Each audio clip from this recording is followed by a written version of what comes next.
A foundation of modern physics से लिए गए कुछ अंश। हमारा मकसद साफ है, भौतिकी यानी फिजिक्स को उसकी थोड़ी डरावनी और मुश्किल लगने वाली इमेज से बाहर निकालना और ये देखना कि वो असल में है क्या। हमारे आसपास की दुनिया का एक तरह से ऑपरेटिंग मैनुअल। बिल्कुल। और ये समझने की कोशिश है कि कैसे न्यूटन के सिर पर गिरे सेब से लेकर आइंस्टाइन के दिमाग में चले विचारों तक ये बड़ी बड़ी खोजें हमारे स्मार्टफोन में, हमारी गाड़ियों में और यहाँ तक कि हमारे किचन में भी जिंदा है। ये ब्रह्मांड के सबसे बड़े रहस्यों और हमारी सुबह की चाय के बीच एक सीधी लकीर खींचने जैसा है। तो शुरुआत सबसे बुनियादी सवाल से करते हैं, भौतिकी है क्या? हमारा जो सोर्स है वो हमें इसकी बिल्कुल जड़ तक ले जाता है। एक ग्रीक शब्द है फिजिस, जिसका मतलब है प्रकृति। प्रकृति, बिल्कुल। तो ये प्रकृति का अध्ययन हुआ, मतलब पदार्थ और ऊर्जा का। पर इसमें जो सबसे दिलचस्प बात मुझे लगी वो ये है कि सदियों तक हम इन दोनों को, मतलब पदार्थ और ऊर्जा को, बिल्कुल अलग अलग चीजें मानते थे। हाँ, और ये एक बहुत बड़ा, आप कह सकते हैं, वैचारिक विभाजन था। एक तरफ है पदार्थ, यानी हर वो चीज जिसका वजन है और जो जगह घेरती है, जैसे कुर्सी, पत्थर, पानी, जिसे हम छू सकते हैं। बिल्कुल। और दूसरी तरफ है ऊर्जा, गर्मी, रोशनी, ध्वनि। एक को आप छू सकते हैं, दूसरे को सिर्फ महसूस कर सकते हैं। ये दो अलग अलग साम्राज्य लगते थे। जब तक कि आइंस्टीन का वो मशहूर समीकरण नहीं आ गया, E=mc²। हम सबने इसे देखा है, पर हमारा सोर्स इसे अस्तित्व का मुख्य समीकरण कहता है। ये सिर्फ एक फॉर्मूला नहीं है, ये एक पुल है। एक पुल। ये कहता है कि पदार्थ और ऊर्जा अलग नहीं है, बल्कि एक ही चीज के दो रूप हैं। पदार्थ को ऊर्जा में और ऊर्जा को पदार्थ में बदला जा सकता है। और इसी एक विचार ने दो अलग अलग दुनियाओं को समझने की चाबी दे दी। सोर्स में मैक्रो डोमेन और माइक्रो डोमेन का जिक्र है। मैक्रो यानी हमारी दुनिया, जिसे हम देख और छू सकते हैं, ग्रह, कारें, क्रिकेट की गेंद। अच्छा। और माइक्रो है परमाणु और इलेक्ट्रॉनों की अदृश्य दुनिया। मैक्रो दुनिया के नियम हमें समझ आते थे, लेकिन माइक्रो दुनिया के नियम इतने अजीब थे कि मतलब हमारी सहज बुद्धि उन्हें मान ही नहीं पाती थी। मतलब एक गेंद फेंकने पर कहाँ गिरेगी इसका हिसाब लगाना आसान था। बिल्कुल बिल्कुल। उसे हम क्लासिकल फिजिक्स कहते हैं। हाँ, हमारी कॉमन सेंस वाली फिजिक्स। सही बात है। और E=mc² ने हमें माइक्रो दुनिया की ताकत दिखाई। इसने बताया कि एक छोटे से, बहुत ही छोटे से परमाणु के अंदर कितनी जबरदस्त ऊर्जा कैद है। और ये सिर्फ एक थ्योरी नहीं थी, इसी एक समीकरण ने परमाणु ऊर्जा और दुर्भाग्य से परमाणु बम का रास्ता भी खोला, जहां पदार्थ के एक बहुत छोटे हिस्से को अविश्वसनीय मात्रा में ऊर्जा में बदल दिया जाता है। वाह! तो ये माइक्रो दुनिया का मैक्रो दुनिया पर सबसे बड़ा प्रभाव था। बिल्कुल। तो ये हमें भौतिकी के दो बड़े युगों तक ले आता है। सोर्स उन्हें ब्रह्मांड के दो अलग अलग ऑपरेटिंग सिस्टम की तरह बताता है। पहला है क्लासिकल फिजिक्स, यानी 1900 से पहले की भौतिकी। हाँ, और ये हमारी पूरी औद्योगिक सभ्यता की नींव है। इसमें मैकेनिक्स है, यानी गति, बल और गति के नियम। न्यूटन ने हमें बताया कि चीजें क्यों चलती हैं और क्यों रुकती हैं। इसी समझ ने हमें मशीनें, पुल और गगनचुंबी इमारतें बनाने की ताकत दी। और फिर थर्मोडायनामिक्स। मुझे ये हमेशा सिर्फ इंजनों के बारे में लगता था, लेकिन ये असल में ऊर्जा के प्रवाह का विज्ञान है। ये बताता है कि गर्मी कैसे काम में बदलती है। अच्छा। और ये हर जगह है। भाप के इंजन ने दुनिया बदल दी, लेकिन हमारा शरीर भी तो एक थर्मोडायनामिक मशीन है, जो खाने की रासायनिक ऊर्जा को चलने फिरने की यांत्रिक ऊर्जा में बदलता है। रेफ्रिजरेटर से लेके पावर प्लांट तक सब कुछ थर्मोडायनामिक्स के नियमों पर चलता है। तो ये असल में प्रगति का इंजन है। बिल्कुल। और तीसरा है ऑप्टिक्स। मुझे लगता था कि ये सिर्फ लेंस और चश्मों के बारे में है, पर सोर्स इसे एक ज्यादा बड़े सवाल से जोड़ता है। हम हकीकत को कैसे देखते हैं? सही बात है। इंद्रधनुष से लेकर हमारे फोन की स्क्रीन तक सब कुछ इस बात पर निर्भर करता है कि प्रकाश कैसे व्यवहार करता है। ये हमारे अनुभव की बुनियाद है। तो ये थी क्लासिकल फिजिक्स, व्यवस्थित, अनुमान लगाने योग्य और सहज। हमें लगा कि हमने ब्रह्मांड के सारे नियम समझ लिए हैं। हाँ। लेकिन फिर हमने परमाणु के अंदर झांका और हमारी ये सहज दुनिया बिखर गई। यहीं से मॉडर्न फिजिक्स का युग शुरू हुआ और यहाँ चीजें बहुत अजीब हो जाती हैं। ईमानदारी से कहूँ तो ये एक ऐसा हिस्सा है जो आज भी मेरे सिर के ऊपर से निकल जाता है। सोर्स में क्वांटम मैकेनिक्स की वेव पार्टिकल ड्युअलिटी का जिक्र है। ये विचार के प्रकाश एक ही समय में एक तरंग भी है और एक कण भी है, मतलब वो एक ही साथ दो अलग अलग रूपों में मौजूद है। ये कैसे संभव है? समझ के बिल्कुल खिलाफ है। है ना? और इसीलिए ये इतना क्रांतिकारी था। ये ऐसा है जैसे कोई चीज एक ही समय में ठोस भी हो और तरल भी। लेकिन अनगिनत प्रयोगों ने इसे सच साबित किया है। ये क्वांटम दुनिया का बुनियादी नियम है। चीजें तब तक एक निश्चित रूप नहीं लेती जब तक हम उन्हें मापते नहीं हैं। और फिर आइंस्टीन की रिलेटिविटी है, जिसने गुरुत्वाकर्षण के बारे में न्यूटन की 200 साल पुरानी समझ को ही पलट दिया। न्यूटन ने कहा था कि गुरुत्वाकर्षण एक अदृश्य खिंचाव है, एक बल है। हाँ, और आइंस्टीन ने कहा नहीं, गुरुत्वाकर्षण कोई बल है ही नहीं, बल्कि ये स्पेस और टाइम के ताने बाने में आया एक घुमाव है। सोर्स में एक बेहतरीन उदाहरण है। सोचिए कि स्पेस टाइम एक तनी हुई चादर है। जब आप उस पर एक भारी गेंद जैसे सूरज रखते हैं तो चादर में एक गड्ढा बन जाता है। अब अगर आप एक छोटी कंची जैसे पृथ्वी को उसके पास से गुजारेंगे तो वो सीधे जाने के बजाय उस गड्ढे के चारों ओर घूमने लगेगी। ओह, तो वो खिंचाव नहीं है, वो उस मोड़ के कारण घूम रही है। यहीं से ये हमारी रोजमर्रा की जिंदगी से जुड़ना शुरू होता है। ये सारे बड़े बड़े दिमाग घुमा देने वाले विचार हमारे छोटे छोटे कामों में छिपे हैं। सोर्स में चलने का उदाहरण है। हम इसके बारे में कभी नहीं सोचते, पर ये न्यूटन के तीसरे नियम, हर क्रिया की बराबर और विपरीत प्रतिक्रिया होती है। बिल्कुल। और घर्षण यानी फ्रिक्शन का एक शानदार प्रदर्शन है। हम अपने पैरों से जमीन को पीछे धकेलते हैं, क्रिया, और जमीन हमें आगे धकेलती है, प्रतिक्रिया। और अगर घर्षण ना हो जैसे बर्फ पर, तो हम बस एक ही जगह पर फिसलते रह जाएंगे। या फिर खाना पकाने को ही लें, ये तो पूरी तरह से थर्मोडायनामिक्स है। कैसे? इंडक्शन के जरिए बर्तन तक पहुंचती है, फिर कन्वेक्शन के जरिए पानी में घूमती है और रेडिएशन से हमारे हाथ को गर्म महसूस होती है। मतलब ऊष्मा के हस्तांतरण के तीनों तरीके एक ही पैन में काम कर रहे होते हैं। बहुत अच्छा उदाहरण है। और सीट बेल्ट का भी जिक्र है। वो जड़त्व यानी इनर्शिया के सिद्धांत का सीधा इस्तेमाल है। इनर्शिया किसी भी चीज की अपनी मौजूदा स्थिति में बने रहने की आदत। सही। जब कार 80 की रफ्तार से चल रही है तो हमारा शरीर भी 80 की रफ्तार से चल रहा है। कार ब्रेक लगने पर रुक जाती है, लेकिन हमारा शरीर वो उसी रफ्तार से आगे जाना चाहता है। सीट बेल्ट वो बाहरी बल है जो हमें रोकता है और हमें डैशबोर्ड से टकराने से बचाता है। पर मेरे लिए सबसे कमाल का उदाहरण ईयरफोन का है। ये कैसे काम करता है? ये इलेक्ट्रोमैग्नेटिज्म के उन नियमों का नतीजा है जिन्हें मैक्सवेल ने 19वीं सदी में खोजा था। बिजली और चुंबकत्व एक ही बल के दो पहलू हैं। ठीक है। आपके फोन से एक बदलता हुआ विद्युत संकेत ईयरफोन के तार से गुजरता है। ये संकेत ईयरफोन के अंदर एक छोटी सी कॉइल में जाता है, जो उससे एक बदलते हुए चुंबकीय क्षेत्र में बदल देती है। ये चुंबकीय क्षेत्र पास रखे एक स्थायी चुंबक को तेजी से आगे पीछे धकेलता है और उससे जुड़ा एक छोटा सा डायफ्राम कंपन करता है। और वही कंपन हवा में ध्वनि तरंगे पैदा करता है जो हमें संगीत के रूप में सुनाई देती हैं। बिल्कुल सही। मतलब 150 साल पुराने समीकरणों से लेकर आज हमारे कानों में बजने वाले संगीत तक एक सीधी रेखा है। ये दिखाता है कि कैसे भौतिकी सिद्धांत है और प्रौद्योगिकी उसका व्यवहारिक रूप। बिल्कुल। और ये हमें एक बड़े सवाल पे लाता है, क्या बिना भौतिकी की गहरी समझ के प्रौद्योगिकी संभव है? सोर्स का जवाब साफ है, नहीं। भाप का इंजन तभी बन सका जब वैज्ञानिकों ने थर्मोडायनामिक्स को समझा। हमारी पूरी डिजिटल दुनिया सेमीकंडक्टर फिजिक्स की समझ पर आधारित है, जो क्वांटम मैकेनिक्स का ही एक हिस्सा है। एक मिनट, सोर्स ये कह रहा है कि जीपीएस का आइंस्टीन की रिलेटिविटी से सीधा लेना देना है। मुझे लगा था कि ये सिर्फ सैटेलाइट और सिग्नल के बारे में है। समय की गति अलग कैसे हो सकती है? ये तो बिल्कुल साइंस फिक्शन लगता है। पर ये सच है, और ये मॉडर्न फिजिक्स का सबसे जबरदस्त व्यावहारिक सबूत है। देखिए, जीपीएस पृथ्वी का चक्कर लगा रहे सैटेलाइट्स के एक नेटवर्क पर निर्भर करता है। ये सैटेलाइट्स अपने समय और अपनी लोकेशन का सिग्नल लगातार भेजते रहते हैं। आपके फोन का रिसीवर कम से कम 4 सैटेलाइट से सिग्नल पकड़ता है और उन सिग्नलों को आने में लगे समय के आधार पर आपकी सटीक लोकेशन की गणना करता है। ठीक है, ये तो समझ आता है, पर इसमें आइंस्टीन कहाँ से आए? आइंस्टीन के सिद्धांतों के अनुसार समय निरपेक्ष नहीं है।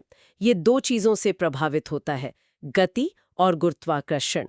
जीपीएस सैटेलाइट्स लगभग 14,000 किलोमीटर प्रति घंटे की रफ्तार से घूम रहे हैं।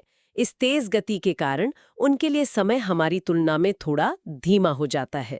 यह है स्पेशल रिलेटिविटी। ओके, धीमा हो जाता है। लेकिन एक और प्रभाव है। वे पृथ्वी की सतह से 20,000 किलोमीटर ऊपर हैं, जहां गुरुत्वाकर्षण बहुत कमजोर है। आइंस्टीन की जनरल रिलेटिविटी कहती है कि जहां गुरुत्वाकर्षण कमजोर होता है वहां समय तेजी से चलता है। वाह, तो एक प्रभाव समय को धीमा कर रहा है और दूसरा तेज। तो कुल मिलाकर क्या होता है? जब आप दोनों प्रभावों का हिसाब लगाती हैं तो गुरुत्वाकर्षण वाला प्रभाव जीत जाता है।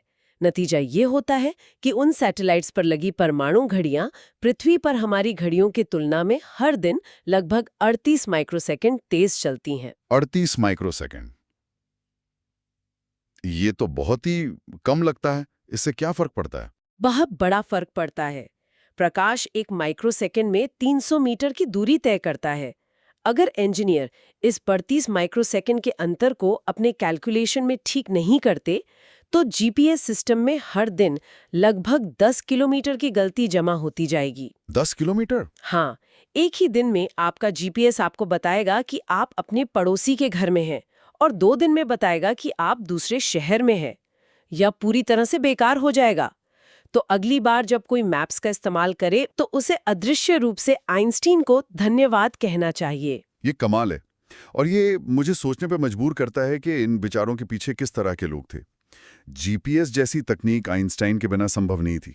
न्यूटन के बिना हम गति को ही नहीं समझ पाते। सही बात है, और ये हमें उन महान दिमागों तक ले जाता है। न्यूटन, जिन्हें क्लासिकल फिजिक्स का पिता कहा जाता है, जिन्होंने हमें कैलकुलस दिया, गति के नियम दिए और गुरुत्वाकर्षण को परिभाषित किया, और फिर आइंस्टाइन, जिन्होंने 200 साल बाद आकर स्पेस, टाइम और गुरुत्वाकर्षण के बारे में हमारी पूरी समझ को ही बदल दिया। पर यह कहानी सिर्फ इन 2 नामों तक सीमित नहीं है।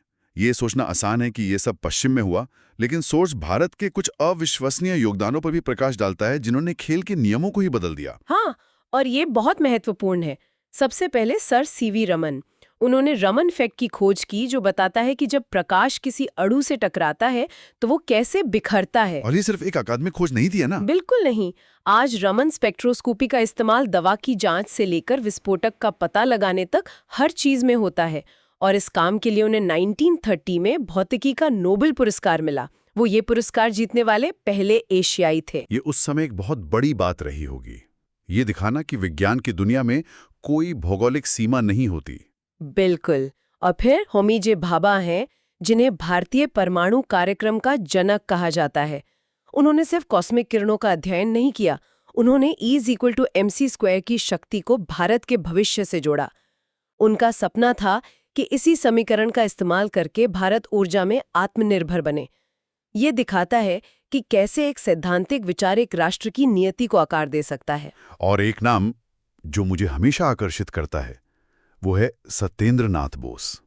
उनका काम तो और भी ज्यादा मौलिक था। हाँ, उनका योगदान क्वांटम दुनिया की नींव में है। उन्होंने आइंस्टीन के साथ मिलकर काम किया और बोस आइंस्टीन स्टैटिस्टिक्स को विकसित किया। याद है हमने बात की थी कि क्वांटम दुनिया कितनी अजीब है? बोस ने उस अजीब दुनिया में कणों के व्यवहार को समझने के लिए गणितीय नियम लिखे। उनका काम इतना मौलिक था कि कणों के एक पूरे वर्ग का नाम ही उनके सम्मान में बोसॉन रखा गया।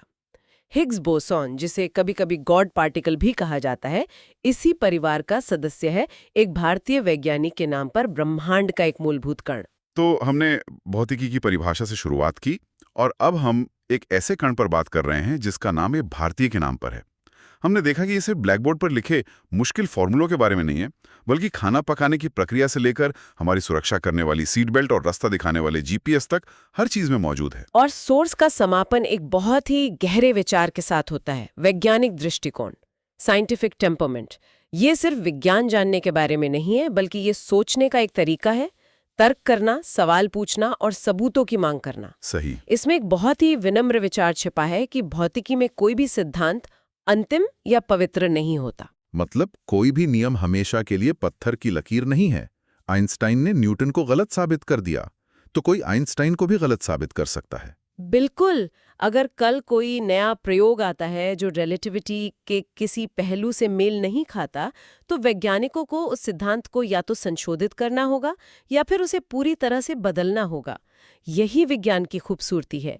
यह किसी किताब या व्यक्ति के प्रति वफादार नहीं है, यह सिर्फ सच की खोज के प्रति वफादार है, चाहे उसके लिए अपने सबसे बड़े नायकों के विचारों को ही क्यों न छोड़ना पड़े। तो ये किताब कभी भी पूरी तरह से लिखी नहीं जाती, इसके पन्ने हमेशा जुड़ते रहते हैं। हाँ, मापन।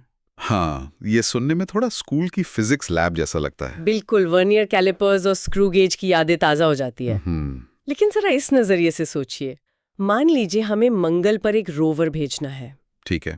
हमें उसे हजारों किलोमीटर दूर से कंट्रोल करना है, उसे सही जगह पर उतारना है और उसके रोबोटिक हाथ से पत्थर का एक सैंपल उठाना है। हर एक कदम, हर एक हरकत अब विश्वसनीय सटीकता पर निर्भर करती है।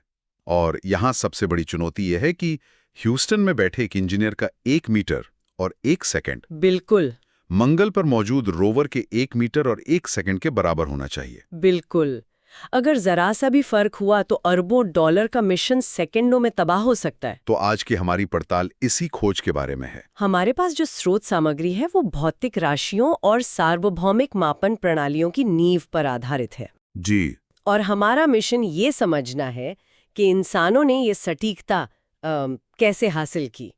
हम ये जानेंगे कि हम असल में माप क्या सकते हैं, हम सब एक ही भाषा में कैसे बात करते हैं, और सबसे दिलचस्प बात कि क्यों बेहतरीन तकनीक के बावजूद कोई भी माप कभी भी 100% सही नहीं हो सकता। तो सबसे पहले बुनियादी सवाल, हम असल में माप क्या सकते हैं? ये एक बेहतरीन शुरुआती बिंदु है। भौतिकी में हम जिन चीजों को माप सकते हैं उन्हें भौतिक राशियां या फिजिकल क्वांटिटीज कहते हैं। अच्छा, सीधी सी बात है, अगर आप किसी चीज को एक संख्या और एक मात्रक मतलब एक यूनिट दे सकते हैं तो वो एक भौतिक राशि है। जैसे इस टेबल की लंबाई 2 मीटर है या कार की रफ्तार 60 किलोमीटर प्रति घंटा है। बिल्कुल। स्रोत में एक बड़ा अच्छा फर्क बताया गया है जो इसे साफ कर देता है।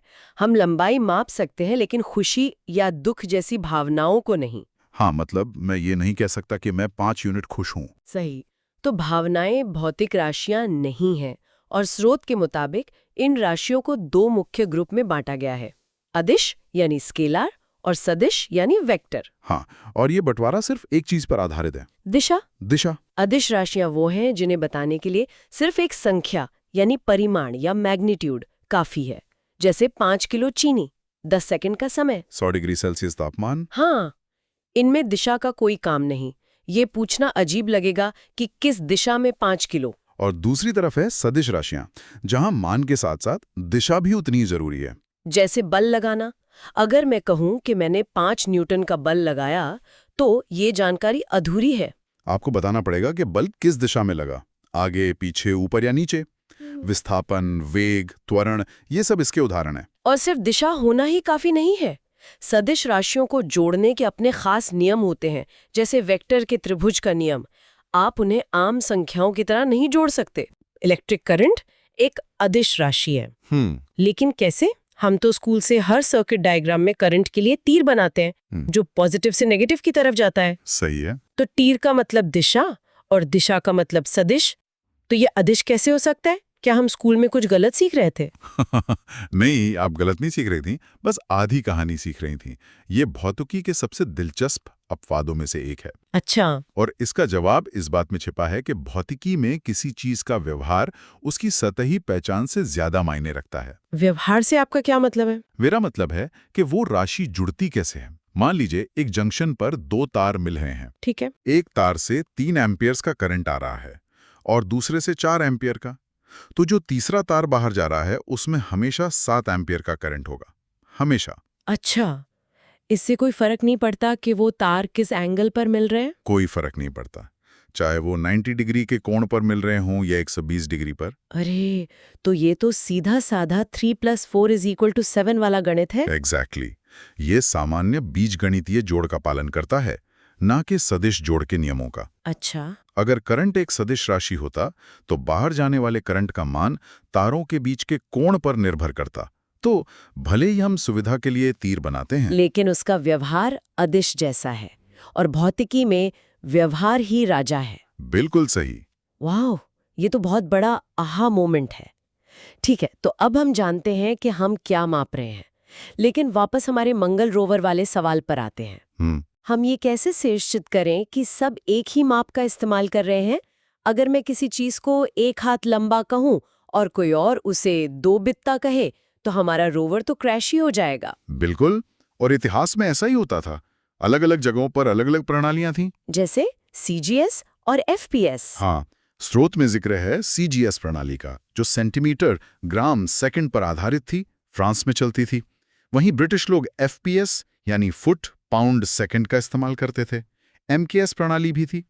ये वैज्ञानिकों के लिए एक दुष्स्वप्न जैसा था। क्या इस कंफ्यूजन की वजह से कभी कोई बड़ी गड़बड़ हुई है? हाँ, एक बहुत प्रसिद्ध और महंगा उदाहरण है 1999 में नासा का मार्स क्लाइमेट ऑर्बिटर। ओह हाँ, मैंने इसके बारे में सुना है। वो मंगल की कक्षा में पहुंचते ही जलकर राख हो गया।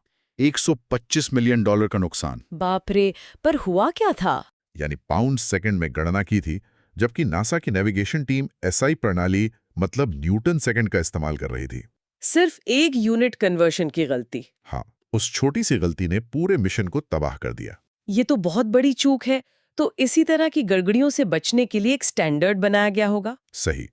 इसी क्योस को खत्म करने के लिए 1971 में एक अंतर्राष्ट्रीय सम्मेलन में SI प्रणाली को पूरी दुनिया ने अपनाया। System international दुनीथेज। जी, ये MKS प्रणाली का ही एक बेहतर और ज्यादा तार्किक संस्करण है।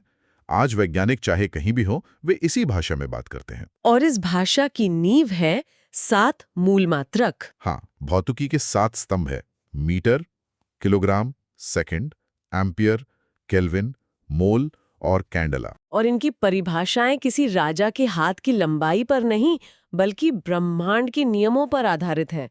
जैसे स्रोत बताता है कि 1 मीटर वो दूरी है जो प्रकाश वैक्यूम में 129979245 सेकंड्स में तय करता है। अद्भुत है। मतलब मीटर की परिभाषा अब धरती पर नहीं बल्कि प्रकाश की गति पर टिकी है। ये इसे सार्वभौमिक बनाता है। बिल्कुल। इसी तरह सेकंड को सीजियम 133 परमाणुओं के कंपन पर आधारित किया गया है। लेकिन किलोग्राम की कहानी सबसे क्रांतिकारी है। मैंने सुना है कि इसे हाल ही में बदला गया है। हाँ, ये सिर्फ एक अपडेट नहीं था, ये एक क्रांति थी। सोचिए, 130 सालों तक पूरी दुनिया का 1 किलो पेरिस में रखी एक छोटी सी प्लैटिनम इरिडियम की सिलेंडर पर निर्भर था, जिसे ल ग्रॉन्के कहते थे। जी। अगर उस पर धूल का एक कण भी जम जाता या सफाई में एक परमाणु भी घिस जाता, तो तकनीकी रूप से पूरी दुनिया का वजन बदल जाता। ये तो डरावना है। बिल्कुल। इसलिए 2019 में वैज्ञानिकों ने उस भौतिक बंधन से खुद को आजाद कर लिया। अब किलोग्राम को प्रकृति के एक मौलिक स्थिरांक, प्लैंक स्थिरांक H से जोड़ दिया गया है। तो अब किलोग्राम की परिभाषा ब्रह्मांड में कहीं भी किसी के लिए भी हमेशा एक ही रहेगी। हमेशा। ये अमर हो गई है। कमाल है। अच्छा, स्रोत में 2 और मात्रकों का जिक्र है, पूरक मात्रक, रेडियन और स्टेरेडियन। ये क्या है? ये कोणों को मापने के लिए हैं। रेडियन 2D कोणों के लिए है, जैसे किसी पिज्जा की स्लाइस का कोना। और स्टेरेडियन 3D कोणों के लिए, जैसे आइसक्रीम कोन का सिरा। बिल्कुल। ये ज्यामिति में बहुत काम आते हैं। ठीक है, तो हमारे पास ये 7+2 मूल बिल्डिंग ब्लॉक्स हैं। लेकिन जब मैं बल, ऊर्जा या दबाव के बारे में सोचती हूँ, तो वे इस लिस्ट में नहीं है। तो क्या वे मूल नहीं हैं? हम उन्हें कैसे मापते हैं? ये एक बहुत ही स्वाभाविक सवाल है और यहीं पर हाँ, ये मात्रक उन्हीं 7 मूल मात्रकों को गुणा या भाग करके बनाए जाते हैं। ये वैसा ही है जैसे सिर्फ 26 अक्षरों से लाखों शब्द बना लेना। एक उदाहरण से समझते हैं, जैसे बल यानी फोर्स। ठीक है। न्यूटन का दूसरा नियम कहता है बल बराबर द्रव्यमान गुणा त्वरण। Force is equal to mass into acceleration. अब इसे तोड़ते हैं। द्रव्यमान एक मूल राशि है जिसका SI मात्रक है किलोग्राम kg। और त्वरण, वो तो खुद में मूल नहीं है। सही। त्वरण का मतलब है वेग बदलने की दर, यानी मीटर प्रति सेकंड। तो इसका मात्रक हुआ मीटर प्रति सेकंड स्क्वायर, ms स्क्वायर। समझ गई? तो बल का मात्रक हुआ किलोग्राम गुणा मीटर प्रति सेकंड स्क्वायर, यानी kg गुणा ms स्क्वायर। ये तो बोलने में थोड़ा लंबा और अटपटा है। इसीलिए तो सुविधा के लिए इस पूरे कॉम्बिनेशन को महान वैज्ञानिक आइजैक न्यूटन के सम्मान में न्यूटन N नाम दे दिया गया। अच्छा, तो जब हम 1 न्यूटन कहते हैं तो हमारा मतलब 1 किलोग्राम गुणा मीटर प्रति सेकंड स्क्वायर ही होता है। बिल्कुल। इसी तरह ऊर्जा का मात्रक जूल और शक्ति का मात्रक वॉट भी इन्हीं मूल मात्रकों से मिलकर बने हैं। ये तो बहुत ही एलिगेंट सिस्टम है। सिर्फ 7 स्तंभों पर पूरी इमारत खड़ी है। चलिए अब उस हिस्से पर आते हैं जहां मतलब असल में मापने वाले यंत्र। हाँ, जहां रबर सड़क से मिलता है। एक साधारण फुट्टे से तो हम मंगल का रोवर नहीं बना सकते। सटीकता विज्ञान की आत्मा है। स्रोत में 2 सटीक उपकरणों का जिक्र है। पहला है वर्नियर कैलिपर्स। ये हमारे सामान्य रूलर से ज्यादा सटीक होता है ना? हाँ, 10 गुना ज्यादा सटीक। आमतौर पर 0.1 मिलीमीटर तक माप सकता है। इससे हम किसी पाइप का बाहरी और अंदरूनी व्यास या किसी छोटी चीज की गहराई माप सकते हैं। और जब इससे भी ज्यादा सटीकता चाहिए हो? तब हम स्क्रू गेज या माइक्रोमीटर का इस्तेमाल करते हैं। ये वर्नियर कैलिपर से भी 10 गुना ज्यादा सटीक होता है, 0.01 मिलीमीटर तक। 0.01 मिलीमीटर, ये कितना छोटा होता है? इंसान का बाल लगभग 0.05 से 0.1 मिलीमीटर मोटा होता है। अरे वाह! तो ये उसके भी 5वें या 10वें हिस्से को माप सकता है? जी, ये 0.01 मिलीमीटर की सटीकता सुनने में छोटी लगती है, लेकिन यही वो सटीकता है जो एक हाई परफॉर्मेंस इंजन के पिस्टन और सिलेंडर के बीच का अंतर तय करती है। या एक स्मार्टफोन की स्क्रीन को इतना पतला और प्रभावी बनाती है? बिल्कुल, ये सूक्ष्म दुनिया के दरवाजे खोल देता है। तो हमारे पास ये बेहतरीन सटीक उपकरण है, लेकिन यहाँ एक थोड़ा दार्शनिक सवाल उठता है। इन सब के साथ भी क्या कोई माप कभी भी 100% सही, एकदम परफेक्ट हो सकता है? इसका सीधा और विनम्र जवाब है नहीं, नहीं। कभी नहीं। ब्रह्मांड में कोई भी माप 100% सही नहीं है। हमेशा एक वास्तविक मान, ट्रू वैल्यू होता है, जो एक आदर्श है जिसे हम कभी जान नहीं सकते। और एक मापा गया मान, मेजर्ड वैल्यू होता है, जो हमें उपकरण से मिलता है। और इन दोनों के बीच का अंतर ही त्रुटि या एरर कहलाता है। और यहाँ त्रुटि का मतलब गलती नहीं, बल्कि अनिश्चितता है। तो ये कोई मानवीय भूल नहीं है, बल्कि ये सिस्टम में ही है। बिल्कुल, ये मापन का एक स्वाभाविक हिस्सा है, और इन त्रुटियों को समझना इन्हें कम करने जितना ही जरूरी है। स्रोत के मुताबिक ये मुख्य रूप से 2 तरह की होती हैं। जी, मैं इसे एक आसान उदाहरण से समझाता हूँ। मान लीजिए आप केक बना रही हैं। ठीक है, मुझे केक पसंद है। पहली है क्रमबद्ध त्रुटि, सिस्टमैटिक एरर। ये ऐसा है कि जैसे आपका ओवन हमेशा सेट किए गए तापमान से 10 डिग्री ज्यादा गर्म रहता है, तो आपका केक हर बार थोड़ा सा जलेगा। अच्छा, मतलब एक ही दिशा में होने वाली त्रुटि। हाँ, लेकिन अच्छी बात यह है कि अगर आपको इसका पता चल जाए, तो आप ओवन को 10 डिग्री कम पर सेट करके इसे ठीक कर सकती हैं। और दूसरी है यादृच्छिक त्रुटि, रैंडम एरर। ये ऐसा है कि आप हर बार कप से आटा मापते समय थोड़ा अलग मात्रा में आटा डालती हैं, कभी थोड़ा ज्यादा, कभी थोड़ा कम। ये तो अप्रत्याशित है। हाँ, आप इसे पूरी तरह खत्म नहीं कर सकती।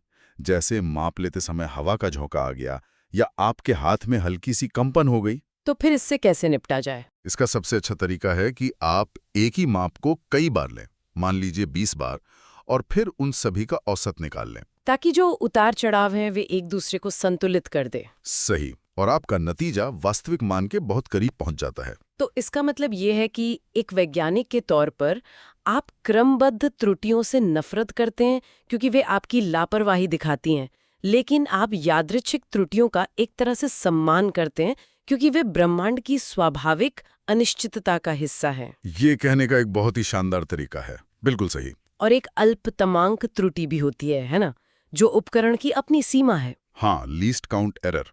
आपका फुट्टा सिर्फ मिलीमीटर तक माप सकता है, मिलीमीटर के 10वें हिस्से को नहीं, वो उसकी सीमा है। ठीक है, तो ये साफ है कि हर माप में थोड़ी अनिश्चितता होगी।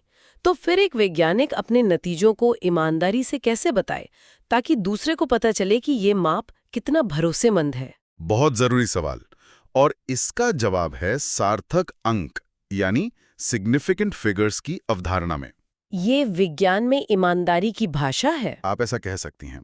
ये बताने का तरीका है कि आपके माप में कौन से अंक भरोसेमंद हैं और कौन सा अंक थोड़ा अनिश्चित है।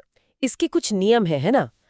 जैसे 1 से 9 तक के सारे अंक सार्थक होते हैं, 123 में 3 सार्थक अंक हैं। हाँ, और 2 नंबरों के बीच आने वाले जीरोस भी सार्थक होते हैं, जैसे 102 में भी 3 सार्थक अंक हैं। लेकिन जो जीरो शुरुआत में आते हैं वे नहीं होते, जैसे 0.005 में। उसमें सिर्फ एक सार्थक अंक है, जो कि 5 है। वो जीरो सिर्फ दशमलव का स्थान बताने के लिए है। इसका असली दुनिया में क्या मतलब है? इसका मतलब बहुत गहरा है। अगर एक रिपोर्ट में लिखा है कि एक छड़ की लंबाई 5 सेमी है, तो ये बताता है कि शायद इसे एक सामान्य फुट्टे से मापा गया है। ठीक है। लेकिन अगर कोई लिखता है कि लंबाई 5.00 सेमी है, तो वो 2 अतिरिक्त शून्य ये बता रहे हैं कि माप किसी बहुत सटीक उपकरण जैसे वर्नियर कैलिपर से लिया गया है। और हम सेंटीमीटर के 100वें हिस्से तक निश्चित हैं। बिल्कुल, वे 2 शून्य बहुत ज्यादा जानकारी देते हैं। आप उतना ही दावा कर रही हैं जितनी आपके उपकरण ने आपको अनुमति दी है। तो आज हमने माप की दुनिया का एक अद्भुत सफर तय किया। हमने मंगल रोवर की एक चुनौती से शुरुआत की और समझा कि हम क्या